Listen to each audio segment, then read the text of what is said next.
Actually हम इस video पे कल की 298 एडी मूवी के प्रोड्यूसर अश्विन दत्त साहब को लेकर के ही बात करने वाले हैं कि कल की मूवी के प्रोड्यूसर को लेकर के, डार्लिंग प्रभास को लेकर के कुछ बड़ा ही दिलचस्प बातें अभी हो रही हैं और उनका स्टेटमेंट भी एक कमाल का आया है। तो उन सारी चीजों के ऊपर अभी हम चर्चा करने वाले हैं। एस राजामौली, कल की प्रोड्यूसर, डार्लिंग प्रभास, ये सारी चीजों को लेकर के जो भी सारी चीजें अभी मार्केट पे चल रही है उसके ऊपर हम खास तौर पर चर्चा करेंगे। लेकिन अभी जो कंट्रोवर्सी था ना अरशद वारसी वाला, और उस कंट्रोवर्सी के ऊपर अभी जो अरशद वारसी का बयान सुनने को मिला है कि वो ब्रिलियंट एक्टर है, वो अपने आप को प्रूव करे हैं, जो इस तरह की जो बातें करे हैं ना, उसके ऊपर एक और चीज मैं आपको बताना चाहूंगा यहाँ पे। एक्चुअली देखो, मैं एक डार्लिंग प्रभास का फैन हूं और मेरे साथ डार्लिंग प्रभास के जितने सारे एकदम डाई हार्ड फैन जो हम कहते हैं ना, वैसा वाला फैंस लोग मेरे साथ जुड़े हुए हैं। ओके, आपको मैं एक बहुत बड़ा प्रूफ दे पाता हूँ कि मैं कोई भी चैनल खोलूँ, कहीं पे भी मतलब कुछ भी करूँ ना यार, वो लोग मुझे इतना प्यार देते हैं, मैं आपको क्या बताऊँ। मतलब वो लोग क्यों प्यार देते हैं? क्योंकि यार वो लोग डार्लिंग प्रभास के फैंस हैं। ओके, और मैं उनका फैन हूं, मैं उनके ऊपर वीडियो बनाता हूं, उनके बारे में ज्यादा चर्चा करता हूं, एक अलग ही चाम आ जाती है मेरे चेहरे पे। क्योंकि मैं खुद फैन हूं। मुझे बहुत सारे लोग फैन बॉय कहते हैं, कोई रिव्यूअर नहीं मानता है, कोई फिल्म का नॉलेज नहीं है, नहीं मानता है, मतलब बहुत सारी चीजें आती हैं।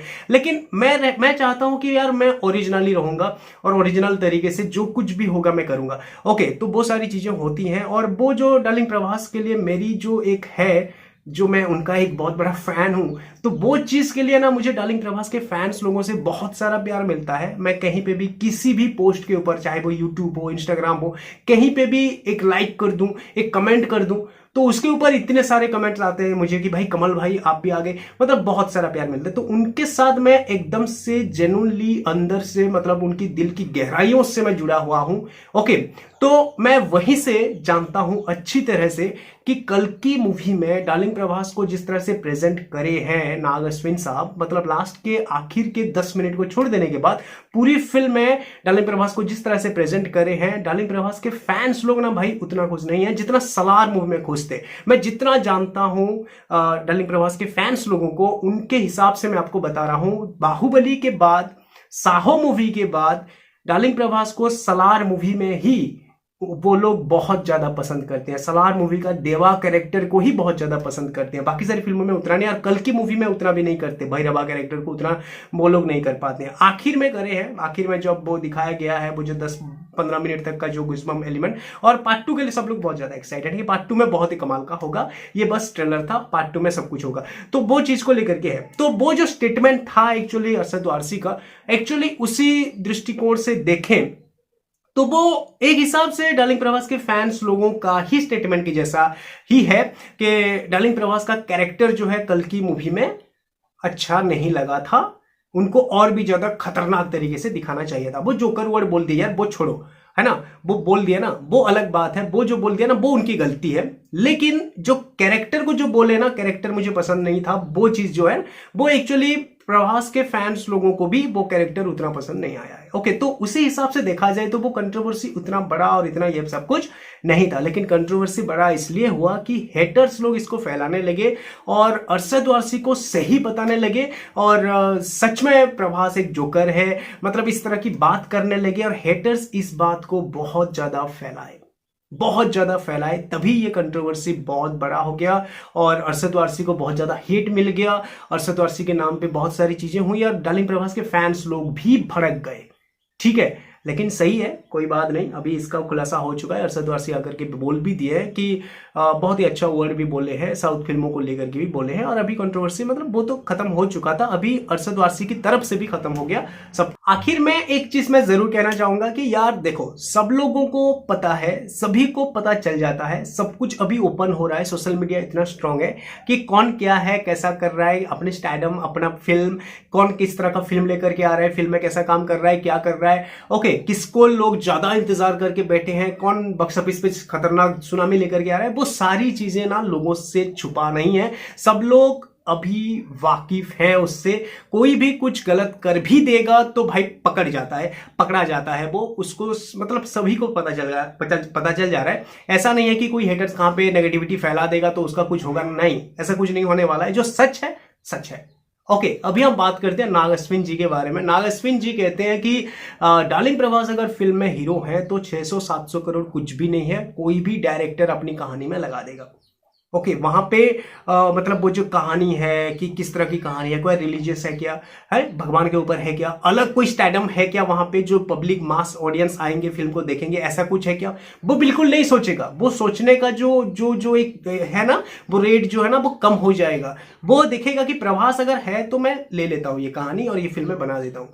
ठीक है, तो डार्लिंग प्रभास के स्टैडम को लेकर के नाग अश्विन बोल रहा हूँ, अश्विन दत्त साहब जो है अभी इस तरह का एक स्टेटमेंट दिया। सच है यार, वो एकदम से सच है। ठीक है ना, उनका लेकर के वही है कि भाई 2-3 दिन के अंदर वो बजट जो है रिकवर हो जाएगा। अभी हम बात करते हैं कि अश्विन दत्त मतलब कल की मूवी के प्रोड्यूसर जो है वो एक फिल्म बनाएंगे जिसमें डायरेक्टर होंगे एस.एस. राजामौली सर। मतलब डार्लिंग प्रभास और एस.एस. राजामौली सर के बीच एक फिल्म बनने जा रही है जिसको प्रोड्यूस करेंगे कल की मूवी के मेकर्स। यार देखो, चलो ये सच भी हो सकता है, ऐसा हो भी जाएगा, क्यों नहीं होगा, है ना। क्योंकि अभी देखो कल की 2 मूवी आएगी और कल की 2 किस तरह से छापेगी और क्या ही रिकॉर्ड बनाएगी आप लोगों को अच्छी तरह से मालूम है। तो इतना पैसा आने वाला एक प्रोड्यूसर और वो भी कल की मूवी में एक न्यू डायरेक्टर हम कह सकते हैं जिनका 2 फिल्म आया था। ओके, 2 फिल्म आया था बस।